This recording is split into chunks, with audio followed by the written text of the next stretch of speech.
Hello and welcome back to Not Your Average Housewife. I am your host, Mel, and today I have a true pioneer within this industry with me. He is 34 years in the game. He's played at thousands of events. He's run hundreds of events himself. And I'm really, really excited to find out more from somebody who's been doing this for so long. So thank you, Dave, for joining me today. That's okay. Pleasure to be here. Oh, thank you very much. What is it you're doing with yourself at the minute? 34 years. I've been doing this a year and I'm exhausted. 34 years. That is a long time. I mean, it is a life's work. It's really, it has been my whole life's work from being inspired when I was younger. Mm-hmm. So that's, I've had a long and a lovely career. I've enjoyed every moment of it. Right now, I'm still DJing. I've reverted going back to vinyl. So now I'm playing everything on vinyl for the next couple of years or so. We'll see how that goes. And I'm still running events around the Bedford area. The main one being Good Times, which started in 1996 at Enigma in Bedford. We had a long break and we restarted that up again last year. For the Wood Green Animal Charity, we raise some money for that also, and it's just a very good reason to bring people together who had great times back in the day, and that's what we're doing. We've got a new home for that at Esquires in Bedford, and is that a club or a bar? That is a club. It's a venue, I'd call it more. It's not, it does everything. A club. I'm still stuck in the old times. It's a venue now, isn't it? I would call it a club, really. But it's never opened as a, upstairs, downstairs. They have different gigs downstairs, upstairs. Their place is always busy. And they have different things. I mean, I think it was Bookham last weekend, Fabio and Groove Rider a couple of weeks ago. They do a lot of good stuff and a real range of music. So, very happy to be working with those. And it's a lovely little atmosphere, condensed, good stage. I've restarted up another one of my old nights called One For You, which is 90s house music. And that's, whereas Good Times plays quite a broad range. House, garage, trance, all the big Ibiza stuff, the banging stuff and the real old school classics. If it's good, bang, it goes in, So Good Times is really to please everyone. If you like dance music, it's predominantly house, but a lot of the people like a bit of everything. Whereas One For You is just for the purist 90s house. And we restarted that recently with a boat party. Oh, okay. Where was that? That was on the River Ouse. It was a cruise on the Ouse, and that was loads of fun. It was. I brought my decks on there, my gold-plated decks, and they all came on the boat, 50 souls on board, and cranked up the sound system, put a load of lights up, and it was brilliant fun. And did you do that? Was that in the evening? That was 6 till 9. So I'm just thinking because you said like all the lights and everything. How cool that would have been. Well, it is when and Bedford River is really nice. Not Bedford River, the embankment. That part of the river is beautiful. And seeing this boat come down, and I mean, people heard it coming first, and it's all glass windows all down the sides. So please do another one. I am.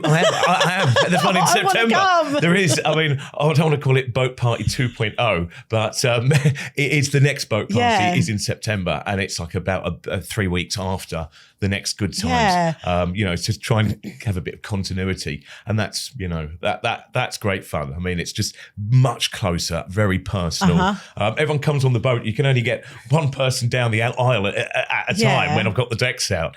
So they all come on down the steps. Hello. And I ended up having to shake everyone's hand as they came on. It was just because I said hello to the first two. And then stood there like an usher for the rest of the time. They're all trying to come on. I'm thinking, crikey, this record's running out. You better hurry up. Got to get another one on. So the boat party was great fun, and there'll be more of those, and that will be in smaller venues.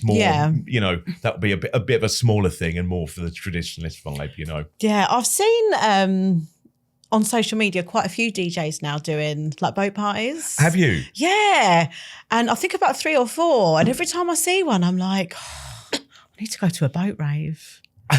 They just look so much fun. I mean, it is just. I mean, it's just different, isn't it? If you're Anywhere. I mean, even if you go to Cambridge and you just go on a boat, even if it's not a party, it's fun, isn't it? It a is. boat on the river, a boat on the sea. rides. Exactly. It's something different. You know, we're land animals. You know, to get onto the water is great fun. I mean, the boat stopped for people to jump off and have a cigarette, and it was really. I mean, it was good fun. It was such a spectacle. Everyone's, crowding down to the river and taking photos and waving, and it's just, it's that joy of, we're having a good time, we're having great fun, but there's that connection with everyone else, especially with the glass windows.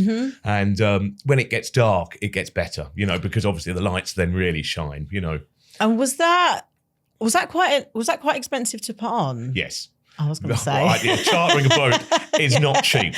I can imagine. I mean, that is certainly not it's not for profit, because there wasn't many. It was only my good friend Hayden who helped me out on the production side. If I was to do that and hiring a company to do all that stuff, it's either it becomes a price too expensive, I feel, for people. So it's trying to make things as as doable, affordable for people. Yeah, that's it. We the events that me and my friend Ben run, we ever since the start we've always donated to charity. Yeah.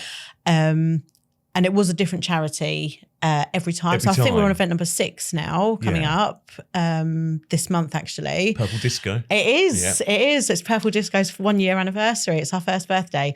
But we've always donated to a different charity every time. So we don't make anything off it. And when you do something that you love, it's not really work, is it? It's not really a job. It's not. So we don't care not making anything from it. But then it gets a bit difficult then when it starts costing you. So I don't want to profit from it, but then I don't really want to pay out loads for it as well. I think the ticket price of this one is £25 or £24 something. And that's 3 hours on a boat, and you've got 2 DJs and the lights. I mean, it sold out within a week. Really? The first one, straight away. Are there still tickets for September? There is tickets for September, right. yeah. I'm going to put the link down. I haven't really done too much on the marketing of that one. I've kind of, kept it fairly on the, lesser on the priority list, because I know that will go very quick. But I just feel bad. Everyone's, that amount of money. It's not a huge amount, but, the money side is always awkward. Yeah. It really is, but you have to charge it in order to, some you have to break cost even. a lot, Yeah, definitely. Yeah. So you mentioned earlier about a charity that one of your events donates to. We try and raise money. Well, we do raise money for Wood Green. We do that on all the good times. Wood Green Animal Shelter. And that used to be the Wood Green Animal Sanctuary, and it's up near Huntingdon now. Funny enough, in that folder I brought in to show you, there's we used to have raves in there inside. So do you know the TV program The Dog House? Yes, and the naughty everyone dogs. loves it. Well, it's the dogs that want to be rehomed, and they'll bring someone or a couple in, and they'll try them out with a dog in a courtyard area and see where, and they're trying to rehome the dogs. So, I mean, that's just one part of the work they do. They do, rescuing and looking after injured animals of all sorts, not just pets. So they do a hell of a lot. But that TV program has really made them sort of quite famous. And we used to put parties on in there. Oh, so really? Absolutely, in that building, when you see the girl at the desk, that building used to have. So we were raising money then for them, and that was all camo netted up and huge rigs in there. And Alex P was playing Brandon Block, the whole shebang back in 1994. I think 95 that was. So last year was kind of 30 years. From doing that event. So, we chose them, and it's local, and and they do great work. So I have a soft spot for animals. I do. Very much so. We literally live in pretty much a farm now. Oh, do you? Oh, very good. We've got dogs, cats, birds, rabbits, kittens. We did have rats. We don't have rats anymore. We're actually picking up a new puppy on Saturday. Very good. Yeah, very good. Well, another one, as if I don't have enough stress. Animal I just lovers. like to make more. Brilliant. Yeah, no, it's brilliant. So take me back then. Obviously, 34 years is a long time, a really long time. How did it start? How did this all start for you? How did this become your career, your passion, your life? I mean, I loved the music from a very early age. In those days, it was, my youth as a teenager was spent training, swimming training, rugby training. You know, I worked hard at school, and I did 2 hours before school training, 2 hours after school, religiously every day. And the weekends I'd be at rugby match, swimming tournaments, and that kind of, I don't know, it just felt like you grew up quick. I saw a lot of the world very early, and with tournaments, I'd be staying in Birmingham, staying all over the place, you know, and that gave me the opportunity to go raving really young. Yeah. It's just you know, kids are gonna, when they're when you're 14 or 15 and you're at a swimming tournament in a city and you go to a rave, who's gonna know? Yeah. They're not. You know, my parents would have killed me, I'm sure. So I went to quite a few, and I remember seeing Slipmat in 1991 at a place called Tutu's. And it's right off down near Colchester on the way to the coast. That was a hotbed round Essex. Braintree Barn, Tutu's, those clubs were the real early, you know, and it was a very underground scene, you know, to be a raver, you know, and go to those things wasn't kind of really something you'd tell everyone about, or, you know, because you'd be literally, you'd stick out. Yeah. And, you know, there was all those connotations. So, you know, I loved the music, enjoyed the music. And I remember watching Slipmat playing, and he's a dynamite. He's on the decks. He's brilliant. You know, he's absolutely brilliant. He was in one of the DMC World Championship finals before, and that was very inspirational. And within a year, I put my first party on. Where was that? In 1991. That was at my local rugby club. Yeah. They were very happy to have me. You know, brilliant party. You know, it's going to fill the place and they're going to make money. Yeah. And they were called Alcoholic Frolic, my first parties. They were called Alcoholic Frolic, and they were actually to raise money. I built a hydraulic scrum machine in school. It was an A-level design project, and I had to raise about £7,000-8,000 when I was here to actually do it, because it was all very expensive engineering. So I ran a load of parties in my rugby club, and they were packed. And, you know, everyone's 16, 17, 18, you know, those days were very different. And of course, I booked a disco at the time. It was just, you know, I'm young, just that's it. There wasn't anyone I knew who had decks. There wasn't anyone I knew who had a sound system, you know, a big rig, and we know all of them now, you know. It's part, you know, you've got your phone book full of DJs, but I didn't really know anyone then. Of course I didn't, you know. So I got the bloke to, you know, and he had brilliant equipment, this guy, and he had one of those great big old consoles, you know, where you play records, but it's belt drive and it's a mixer all in one. A bit like now you have the controller. Well, this was for turntables, but you couldn't mix properly off them. You know, it was it wasn't like a Technics deck or anything. And I remember thinking, right, you're shit. Really shit. So look, this is my party. I want this music. Yeah. So I was looking through all his stuff and pulling out, and I pulled out, and he didn't have anything really good, but I pulled out the best of the lot and put them on myself. Now, of course, that was my first ever. I hadn't planned to do this. And I didn't really know what I was doing. He was, you know, he was showing me what to do and put the needle on. So that was my first ever. And then by the next one, Alcoholic Frolic 2.0, I was straight off to the record shop and bought all the tunes I like. I was listening to them all, and now I come armed. You know, I'm a DJ. Check me out with the Prodigy and all that, you know, with Prodigy Your Love. So it was so I'd play my hardcore selection, and some of it was, you know, some of it I could look back and think it was awful, but they were my earliest tunes. Some of them were brilliant, you know.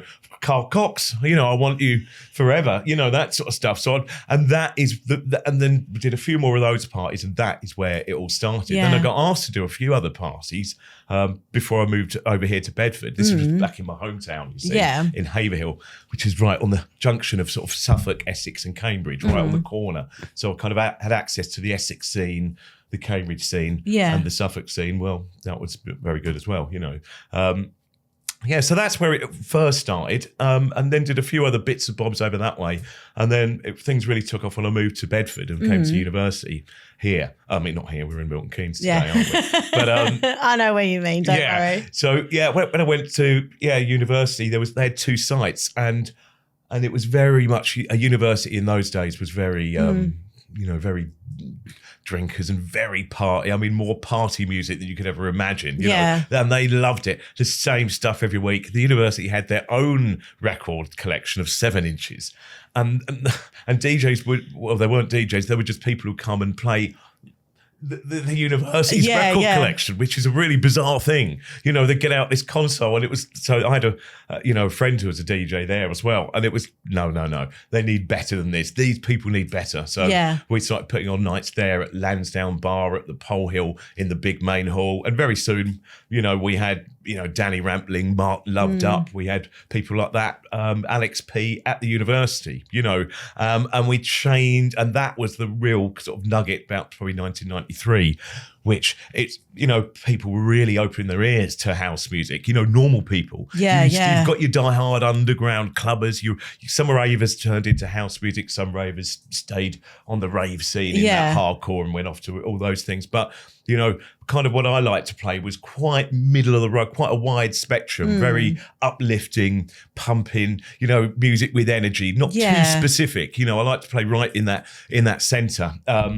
And I got nicknamed the Ladies' Choice for that reason, because I was kind of want to go on and play and have everyone, you know, all the girls dance. I love that energy and that joy, you know, that happy kind of vibe. You know, some of it would be handbag house, you know, and I heard Mark talking about it recently. Mark Carter, sir, king of clubs, you are.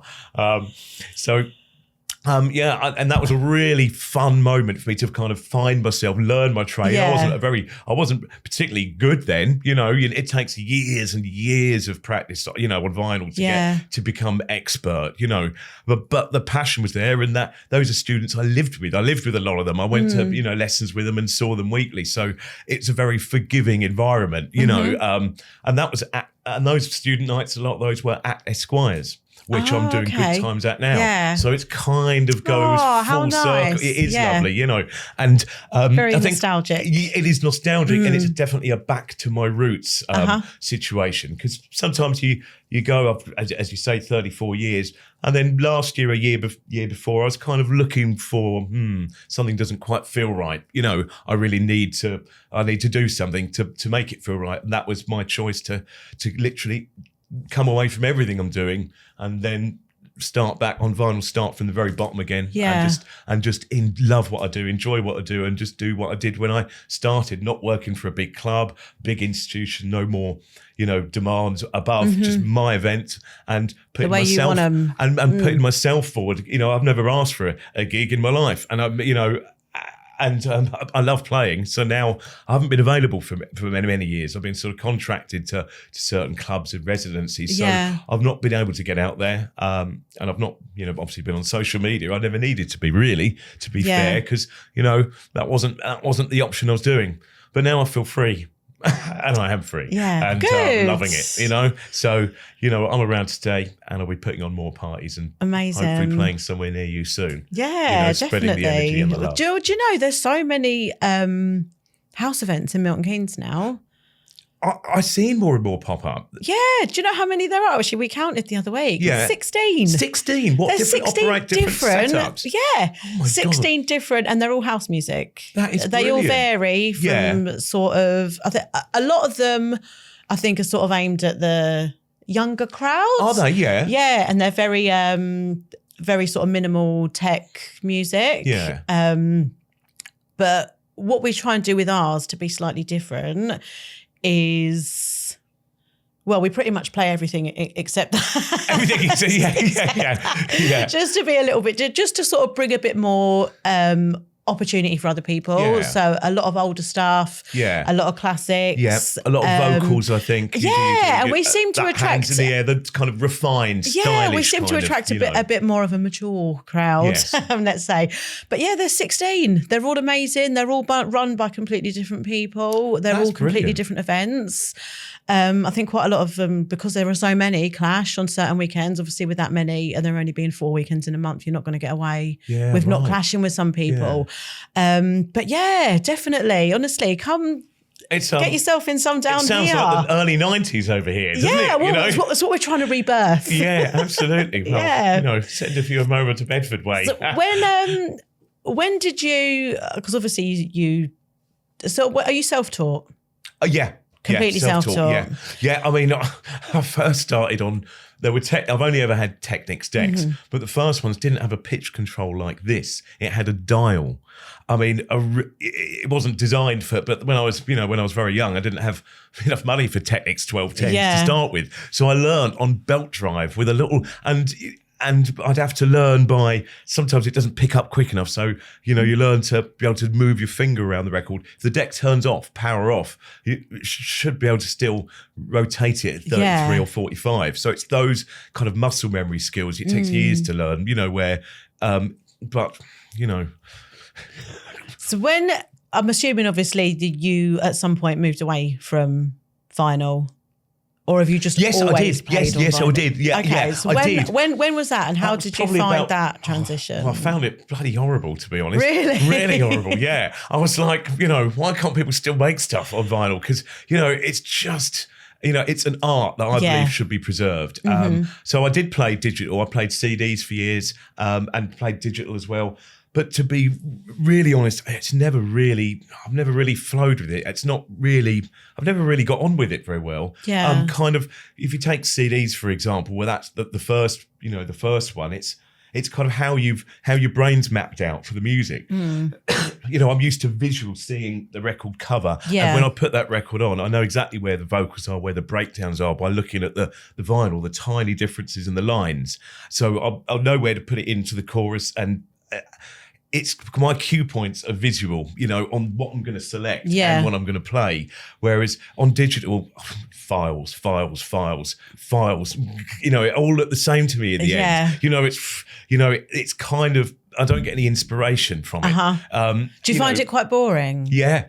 Oh, Switching incredibly from boring. that to that, It doesn't inspire me at all. It doesn't. And I had to be really honest with myself and say, and I spoke to a few people and they said, well, just do what because it feels like I was holding myself back. Yeah. And now, I can still get new stuff on vinyl. And if it's really good, I can get it pressed, for about 30 quid onto a dub plate. So, I'm starting to work on the thing of you can only play old music. I want to be able to play new stuff, and I can. That was going to be my next question, because obviously I am a bit of a fraudster DJ. Why? Never played on vinyl. Never even tried. Of course not. But no, I'm only joking. I'm just an old fart, But it's something that I modern technology. It's something that I would love to try. It's something that I would love to learn. I love learning new things and trying new things. And I've only been DJing a year. I taught myself a year ago on a controller, obviously. Which is brilliant. Well done. Thank you. But now I feel like, obviously, I play at my own events now. Yeah. And I'm somebody who's very much like, right, what next? What next? I feel like I've mastered this now. Well, I certainly haven't mastered it, but I make mistakes all the time. But it's if you don't make mistakes, you're not learning. Yeah, that's right. Yeah. So when I do make mistakes, and I hate myself for it, and then other people will say, oh, like, we didn't notice. I'm like, but I did notice, and it really irritates me. But I feel like I'm at a point now where I can take on learning something new, and I would love to try my hand at learning how to play vinyl. But my next question was going to be, which you actually just answered, is do they even make it anymore for newer stuff? Yeah, there's loads. So all tracks that are released, can you literally get anything on vinyl as well? Not all of them by far. No, no. Or can you request to have something made? Yes, yeah. Oh, you can. Oh, absolutely. Yeah, it will cost money. To have a one-off. I can get for about £30 for a dub plate, which will last you a while. It won't last as long as probably a record, and that's what I'm planning to do with some remixes, some producers who I'm sort of banging on their door, asking them, I want you to remix this track for me, ready for the Good Times birthday next year, this sort of thing. So I'm kind of working on that, because I just love it, and it's like I feel like sparks coming through my hands when I look at that record box when I'm playing. That whole feeling, the hand movements, the gestures. It's just me. I feel 10 times better. I feel a clarity of mind. I feel a freedom of expression, and it's just natural and normal to me. It totally is. It's not anything special. I think some people like to watch it. Some people are really interested. But it's just kind of my choice to do. I'm not, I don't want to be accused of trying to prove anything. There's a lot of great vinyl DJs out there, and a lot of people who can still play. and not many do out. Not many play live out anymore. I think that's mainly due down to the fact that they're just not provided. If you go and play somewhere, obviously you have to use their equipment. Yeah, absolutely. I mean, it's a bit of a handicap sometimes because there's gigs I won't be able to play because of that. Yeah. And you look and you see some setups. You've got 5 or 6, CDJs. I mean.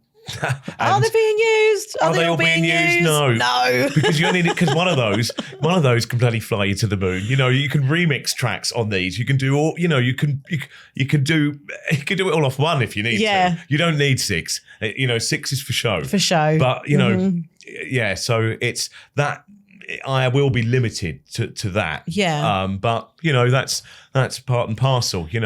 There is actually, and I'm going to double check this because I'm not 100%, but I'm like 98% certain. I'm sure there is a house event in Milton Keynes at the minute that just use vinyl. Only? Yeah. Oh, very good. I'm pretty sure. Yeah. I'll find out. I'll double check. But yeah, maybe give them a message. Well, as long as they're not playing the minimal techie stuff. No, it's not. It's not. It's definitely not. Full on. Yeah, no, it's definitely not that. But yeah, it's I love it, and I mean, I'll curate that collection. I've got probably 2 or 3 copies of most of the important tracks. The ones that I'm always going to be playing. I have sort of different types of sets, different boxes to go out. Different boxes for different gigs, really. And I spend a lot of time on that stuff, on preparing sets. It takes a lot more on vinyl. It takes a lot more, on that live performance, the setup, and it is, it's difficult these days. I mean, the other week I was playing and they'd squeezed the decks right on the edge of the table, and it was literally right on the edge, and the monitor speaker was a Function 1. It wasn't a monitor. It was a Function 1 main speaker. That's what I was using as a monitor. And it was so close to the deck, it was blowing the needle completely off the record. When certain things were coming out. So the resonance, the resonance from sub bass can make the feedback. Your needles can jump. Someone, stands on the stage, that makes the needle jump. So it's hairy, it's hairy, but when you're playing vinyl out on a big rig, I mean, there's nothing better. You do feel alive. You feel absolutely alive. And not because, I'm loving it, because you're focusing so damn hard on every intricacy. It's a kind of physical thing and understanding that groove. And I've now got to move the needle to this groove to get a bit of the chorus, because I play very different now. In the old days, it was lots of 12 inches. You mix in, you mix out. But, modern times, people are more used to 2-3 minute tracks, lots of excitement. And aren't they? They're a lot shorter and they want constant. So I've kind of adapted my style by chopping tracks, just playing kind of the best parts and overlapping really good bass line from one vocal to another, and then a big drop from something else, but doing it all at speed. So you get as much content, as much razzmatazz, as much bang for your buck. And I think on one of my recent ones, I had an hour and a half set, and I think I got 38 12 inches in that time, which for me is crazy. Hip hop DJs do a lot more, if they're battle DJs, but that's not impressive for someone who's probably using the files, because it's a lot, it's a lot simpler just to load them on. But that's very good for vinyl, and I'm working on that, to try and make my show relevant to the modern audience, So your events that you're running now, how often are they? Well, Good Times, I'm doing that every 6 months. And that's the one that's like almost like back to the old school type thing. Yeah, that's so that was Good Times. We started that at Enigma in 1996, and that place was huge. That place held 2,000 people, and we were getting 2,000 for most of our night, when we had some enormous names there, Byron Stingley, Jocelyn Brown, Ultra Nate, Farley Jackmaster, Funk, the list goes on. There's a huge list of DJs, artists, and brands that came there, brands that started there as well, brands that God's Kitchen used to do our Fridays for us. It was Good Times on a Saturday. God's Kitchen that was before they went to Birmingham and became massive. I used to go to that in Birmingham. Did you? Yeah. Oh, it was in Digbeth, wasn't it? Yeah, that's right. At Air in Birmingham. Yeah. Used to go down on the coach. They're a pair of characters, Chris and Tyrone. So yeah, good times every 6 months at the moment, and I really just want to preserve it to be something special. I don't want to do it too much. People will get sick of it, won't they? And the one for yous will be as when there'll be boat parties, and we've got a few other things. We were looking at different venues and different places at the moment for that. And then there's the warehouse type ones we're doing, which with a partner of mine, Hayden Hammond of Concept Events. We've done a couple last year in the warehouse, literally as a warehouse rave, and they are set up for, and it would be that's another sort of type of night, old school classics, early hardcore drum bass, all that big piano-y stuff. So that's a totally different vibe, full on in your face, big break beats and big pianos, and that's fun. Yeah. Love it. I love those things, and I've always loved going into a venue, creating my own venue out of somewhere. I mean, I've done some parties in some very strange places, aircraft hangars, cattle barns, all sort. I mean, I see some, and I spoke with this about somebody else before. I keep seeing pop up on social media the strangest places that people are doing events, and they're doing events in like takeaway shops. Really? I don't know if it's for show. Is it for TikTok or maybe. something? Or? I have got TikTok. I don't know how to use it. So I don't know. I don't have TikTok. But I keep seeing all these like house events just popping up in that. But I think you might be right. I think they're just for show. For video. I mean, our first ever parties, our first proper parties were in a village in Suffolk, and it was in a basement underneath a Barclays bank, and they didn't know we were doing it in there. Oh, really? No. We got access. We found access from a friend's basement into there, and then at night time. Was it just a massive open space? Well, with pillars, and there was it was brilliant. We whitewashed the whole thing around. We whitewashed it over weeks. We prepared this venue, but you couldn't do any work until gone 5:30 when the bank had shut. I know, it was hilarious. And then so different people went down. They whitewashed it. They built the DJ box, a brick DJ box, paint, and we were all working towards this one really really mad party, which was brilliant. And that was the first one for you party. That was the first one. And how long ago was that? That one was 1994, 95, I think. And that was a collective of all my old friends who I used to go clubbing with, and Bedford people. So I had Bedford DJs like Mark Russell come over. I had people were being dragged all over the country in those days, and that was like they were all night events, all night in the basement, and no one ever knew. And there was murals on the wall. And how long did that go on for? Well, how long? We did a few of them in there. Yeah. And then moved on. No. Is it all still like that now? I don't know. You should try and get in there. Try and get in there and see if it's still how you left it. Yeah, it's miles away. I'm gonna have to. I know someone who will know, and I will ask him. I will definitely ask him about that. Because, someone else might be using it for their raves. and some of the people who were there, I mean, this is sort of miles away, but some of the people who were there came to the recent one for you party we had at Herd, recently, and they travelled all the way over to. They're actually in the Milton Keynes now, but they were at those original events, and it's nice to see people after so many years, who you started off with, when you were a young buck, all mucking in, whitewashing walls, and I was, and because I've never had I'm the DJ, it's just being my friend, I'm the same as you, and same as I'm exactly like the people on the dance floor, I want to be there. The fact is I'm just playing the music. I feel as one, there is no hierarchy ever. I like to get closer and closer and closer to people, and that then you can get that connection, eye contact. I don't want to be right there on a big stage away from people detached. I want to be really close. I want to, the more intimate, the better. Why don't they put the DJ box in the middle of the dance floor? Cables at usually, level.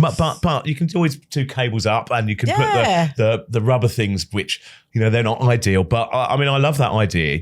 I do love that idea. Yeah, not even raised, like just ground level, same as everyone else. Well, it'd have to be a little bit raised, I think, because ground level, the shock. I'm always thinking the needle jumping. So you digital. I don't have to. The fraudster doesn't have to worry about that. You digital girls and boys don't have to worry a thing about that, do you? I mean, I worry about arm space and everything.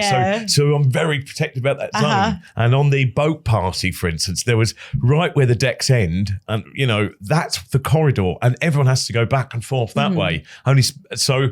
it was a case of, you know, if anyone catches or knocks that, it's gonna knock the needle off. It's gonna sound, and I'm very, you know, protective of that sort of thing. Yeah, of you course. know, but you know, very funny. So how obviously you've been running events for so long now. How have you found that it's changed and evolved from, say, 20, 30 years ago to now? Is it better, worse? Do you have fonder memories from before or from now? Is it easier, harder? I think I probably have. How would you say you've adapted to how it's evolved? Do you like it, or do you kind of wish it could go back?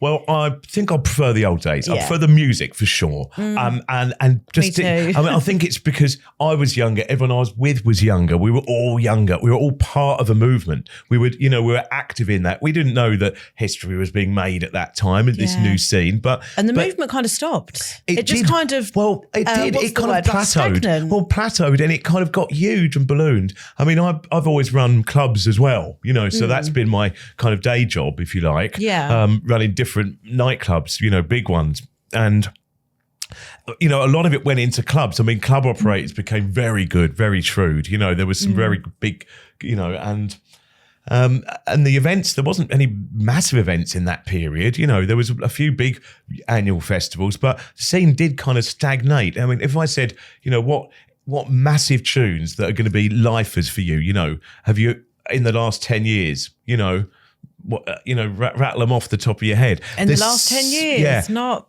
Well, this is it, you know, but also we could say the same about movies. What brilliant movies have been made in the last 10 years? Yeah. Everything's just probably maybe not as good. So what do? You have to do it yourself. Yeah. Now, if people want the 90s rave, we were doing it then and we're going to do it again. So, I mean, I kind of like to, you know, you can't recreate exactly the same. But if you do put the very same people that were going to them and the same DJs and use a few of the same old backdrops that you got knocking around, you know, anything you've got with that's actually relevant from that time. I mean, it's pretty close and people are dancing and love it. Hey, it's as close as it's going to get. Yeah. You know, there's a lot more events going on, but I'm kind of finding you've got to have a foundation. So you remember when you, like now you say there's 16 outfits going in Milton Keynes playing house. There was, you know, probably in the early mid-90s, around Bedford, everyone wanted people to play house. I mean, there was Prince's Soul Cafe, you know, and I was booked to play there, and they'd do house nights, even though it was a soul cafe. There was the local commercial, really commercial sort of cheesier clubs like the Plaza. They would want to book me to play half an hour. They didn't want more than half an hour of that new stuff. But they were kind of, they didn't like it, but they couldn't say no. Yeah. It was kind of all roads leading. It was just so on the up. But now there isn't really that foundation of weekly people going. Yeah. Clubs are not what they used to be. No. It's a There are no clubs, are there? very different animal. Very different animal. I mean, when you have, you know, PLC companies take over more and more and more and take them all on, and they've got, you know, 50 units. Most of these managers are being trained from a handbook. You know, they have to be. You know, it's a normal operating procedure. You've got a lot less of the entrepreneurial type people who can run clubs, who've done events and run clubs, and there was a lot more of them then in those days. There probably isn't so much now. There has to be, you know, so clubs aren't really, you know, working. I much prefer the scene from before, and I think recreate it with you've got to sort of maybe embrace the two, you know, to a degree. Yeah, definitely. You know, because I haven't played to a load of, you know, I played a lot of my life to big crowds of 18 to 25, that younger age group, and always been, you know, fine, fairly relevant. Yeah. But I would like to try one of my really old school shows, you know, do like the hardcore type stuff. Yeah. I would like to try that in front of a great big packed club of 18.coms. I would love it. I would love it to go and to see what's going to happen. I have made inquiries about doing something with this. Yeah. And it is, I have spoken to someone about doing that, and it's more fun really. And it's just doing something a little bit different, you know? So that's one sort of side of it. And that'd be kind of doing an old school tour in clubs, you know? And some other things we're doing. What a good idea. We've got the same vision. Have we? We have. Yeah, I think we need to try and take over. We got a couple of Make it back what it used to be. Yeah, there's a couple of things which kind of if it's not there, build it and they will come. If it's not there, create it. Or advance it, you know. So, you know, for people who've kind of been in that scene for years, you know, they are creators. They never see it at the time. Like Mark Carter. He's done so much good. He's well revered by everyone. I've still got a lot of work to do there. But there's certain things I'm doing, like I'm doing a good time show, a stage show. I've done a lot of these type of things before. Stage shows in clubs and festivals and all the rest, where it's really dynamic, entertainers, massive effects. We're doing this years ago, these really dynamic 1 hour stage shows. I was the DJ, you'd have a MC, compare, you'd have a dynamic team of multi-skilled performers who would literally 1 hour go nuts. It was all based on manumission shows, years ago. Yeah.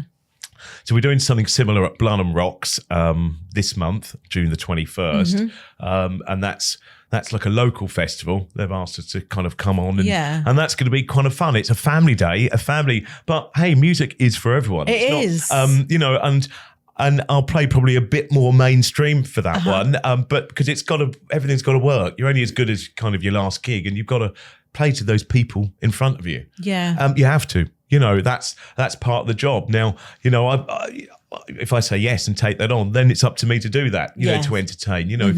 If you only want to play your own style and keep that brand only, then that's great. You just don't say yes to things like that, or don't go looking for limited, them. Aren't you? It's where you put yourself. So I'm very quite flexible, and we're doing something in Bromham, the fireworks show, which is massive every year, huge. There's 2,000 people, but this year they're doing no fireworks.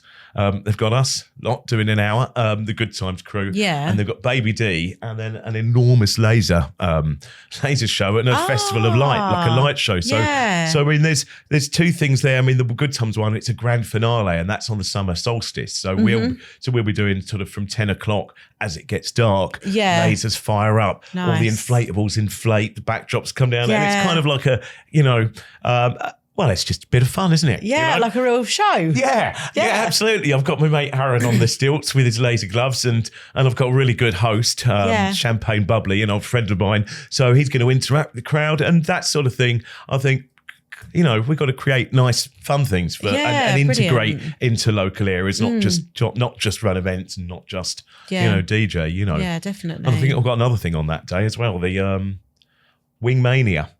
Have you heard of Wingmania? No. Well, what is it? Well, it's a festival of old school drum and bass and chicken. And what? And chicken, yes. Yes, and the food. Yes, the food, chicken, fried chicken. So I think what music's chicken? Well, I'm yet to get all the details, but it's big. They do them in different towns. So this one's at Bedford Rugby Club. Okay. On June the 21st, and the Fat Controller from Milwaukee's, he's there. Artful Dodger, Baby D. So they have big names every year, and it's old school and stuff. And I think there's lots of chicken brands. Yeah. And they have competitions like Fiery Wings, who can eat the most. Oh, okay. I'm sold. Well, and there's great competition apparently between these chicken outfits. I'm finding it brilliant fun. Yeah. And I think it's great. It's hilarious. And that's the main thing that I think people need to be bringing is just fun. Yeah. It just needs not too serious. Yeah. Don't take it too seriously with all having to put this massive production on, and just make it fun. Make it fun. People will want to come back. Time for all of it. Yeah, exactly. So that's going to be. I think that's all families in the daytime, and then after a certain time, it's adults only. Yeah. So that will be a busy day. Wishing back, but at least my lunch and dinner will be sorted. Well, exactly. If you like chicken, you're all good. So talk me through then your events that you've got coming up in date order, and obviously I will. And are all these ticketed events, so people can buy tickets to these? Yeah. So what's coming up first? And I'll leave links to all of these in the show notes. That one is the Good Times stage show on the summer solstice. That one's the Blenheim Rocks. So that one got the Wingmania festival, and that one was one of the cases where I'm going to have to bring some decks down there because, the setup is, no. Can you play? Well, I need decks. Maybe a problem. Well, I'll tell you what, I'll bring some down. Yeah. And that way we'll get it on. What other dates have we got We have got dates, though I have a blank, but I'll give you the links. We've got Good Times, of course. We've got Good Times in August, and that's the months boat. Away. No. The boat's in September. Oh, right, okay. So what's the one in August? Good Times. That's Good Times. That's with K-Class. K-Class, the mighty K-Class, and DJ Swanee. So he's an old school legend going back from Helter Skelter, Fantasia, Dreamscape. He did all of those things, and he was huge on those tape packs. He'll be doing the old school classics element. K-Class will be doing the 90s house, because this event's called Good Times, the history of house. So the idea is to play pretty much everything from 1990 all the way through. We play multi-genre, so there'll be garage, soulful house, trance, Ibiza stuff, some of the harder stuff, all knitted in. And whereabouts is that in Bedford? That's in Bedford at Esquires, and you can get tickets for that one on C Tickets. I'll pop the link below in the show notes anyway. And then the boat party, the late summer boat party in September, I think it's the 6th or the 7th. And that goes from Priory Marina, 3-hour cruise with loads of banging 90s house. And there'll be an after party. There will be an after party after that as well. But we don't know where it is yet. Okay, secret location. Well, at the moment, it's no location. But I'd love to say it was secret. It's so secret that doesn't exist. Yeah, I would love to say it was secret, but it's really not yet. So yeah, we're working with people now and you can get tickets for that. You can get tickets for that. Perfect. Yeah, they're all online. Yeah. So there's those 4. I've got ticket links for all those 4, and that just brings us up to August. Yeah. So that's us done in a nutshell there. So now you're obviously, because I know you said you took a little bit of a break of doing your own events and your own stuff. So now you're back doing what you love and doing things for you. Where do you see yourself moving forward? Where is it you want to be on the endless journey? Oh, now that is a tough question.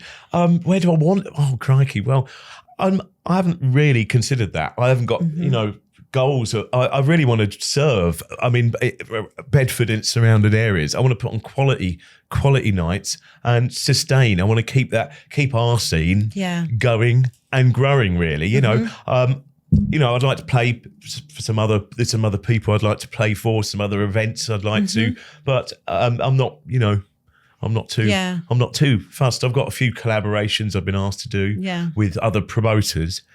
So I'm just looking at those and really just kind of feeling my way and enjoying it. So no strict, targets. I don't need to be here. I need to be there. I've done a lot of things already. I'm kind of more in this just time going where, with it. Yeah, and what the beauty thing I've had is, especially going back to vinyl, and I've had to recatalog everything, and I've still got thousands more records in my loft, which I have to take down and clean them all, and then and make and every box I take down, there's loads of bangers in it. So I've got a lot of work to do still there. But the time it takes when I was at my kind of peak, playing 4 or 5 nights a week, and you're getting sent records in all the time, and you're constantly record shopping. Every week I'd be going to Soul Sense, to Street Sounds, to Global Grooves, to Fat Cat, to all these. You'd have to go to all these different record shops, plus phone up and mail order some. And I'd sit on the phone to Global Grooves sometimes for 3 hours listening, and they'd put on all the new releases. Right, next one, and then I'd listen to it. It was a lot of work, and cost a lot of money as well. And it's like you're on a conveyor belt. Then you're desperate to get that new track, to play it and bang it out in the clubs Friday, Saturday, and but then things then were very transient. They come and they go. What's really big hit to last week, and everyone's buzzing about it, now sounds like utter cheese and no one wants to play it. It's kind of you look back at some of those, and the worst thing is with files you can hide it. Us vinyl DJs, you've actually got a copy that people can see, and if it's a really embarrassing one, you're like, what on earth were you doing? I got sent this one, honest. So I've had a lot of time to really, I've always been on that conveyor belt and always looking for the next thing, and tunes are going in the box, out the box. They're always there's always, new coming in and old going out, and some that get forgotten about. Well, what I've done recently is really trawl through and actually go back and inspect all that era and the amount of stuff I'm finding, which I've just purely forgotten about. And some of them I search for them and they're not online. You can't get them. You can't SoundHound it. You can't Shazam it. They don't exist in the digital world. Totally don't exist. These are the sort of things where there was only maybe 100 or 200 pressed. and they're very limited run, and the rest are obsolete or in collectors, you know. So that is kind of a joy at the moment. And doing loads of mixes, I'm putting a lot of these tracks on different mixes and putting them on SoundCloud, and that's more for everyone else to listen to. You know, I just kind of do a few and just keep everyone happy. Some people love it, and they send really nice messages. And that is, it's really rewarding. So, you know, I'll do a mix for, if one person asks me to, I said, I love it, could you do these tunes? And I will, you know, because that is the love is true, you know, for you know, anyone who loves the music, we're all part of a club, aren't we? We're all part of you know, we do things for each other. So, definitely. You know, I mean, as a DJ, I feel more gratitude for anyone who comes in front of me and dances and plays. Anyone, you know. I'm new on Facebook. I'm new on those on the SoundClouds, and you can see I get excited when everyone likes something. Like, wow, well, it's such a lovely place. Yeah, you know, thanks for all your likes. No, I do. It's different because in the old days, you finish a night, I may have played an absolute stormer and loved it, and everyone's screaming and they're singing, and I do one more, and I'm going to get the sack next week because now it's 3:15, and I'm still doing one more, and I'm looking. I'd carry on all night if I could, you know, but I'm going to get, you know, I'm not going to be back in this place for very long. Yeah. So, but all those memories, that was it. And then until the next week, if they come the next week, or the next time you see them, there's nothing. It's just a big gap. You go home. Well, we're probably an after party. It was, you know, in those days. Yeah. But you don't hear anything. No comment. No feedback. You don't. No. You know, I haven't got any pictures of those days. I'm always so busy. I've never had a camera. I mean, and when I had phone cameras, God, I'm too busy to be taking pictures. Yeah. You know, I rely on what other people have. I mean, I only have about probably, I could count on these hands how many pictures I've got of myself in my whole career. So that's never really been a focus, but I love going back and looking at all that music and pulling out those nuggets. They're going to pay me dividends later on, because I think a lot of people have forgotten about certain tunes. I'm kind of finding that very good, you know. Oh, well, it's been really, really lovely finding out more about your journey today. Like, it's been so interesting, and especially for somebody like me who's been not in the game very long, to hear back like what an amazing journey you've had, seriously. I think I've enjoyed every moment of it. Met some brilliant people along the way. You know, I had some hilarious experiences. And the journey's not over. Journey's not over yet. Nowhere near over. No, absolutely. I'm still a spring chicken at heart. That's right. You know. Yeah. So I will leave links to all of your upcoming events, ticket links in the show notes of the podcast. And I'll also leave links to your Instagram, links to your Facebook, and links to your SoundCloud as well. So if anybody wants to go and check them out, then there will There's something be for everyone there. there. Instagram, well, not so hot on that. Someone's got to teach me how to use that one. Yeah. Oh, but brilliant. Thank you so much. It's been a pleasure.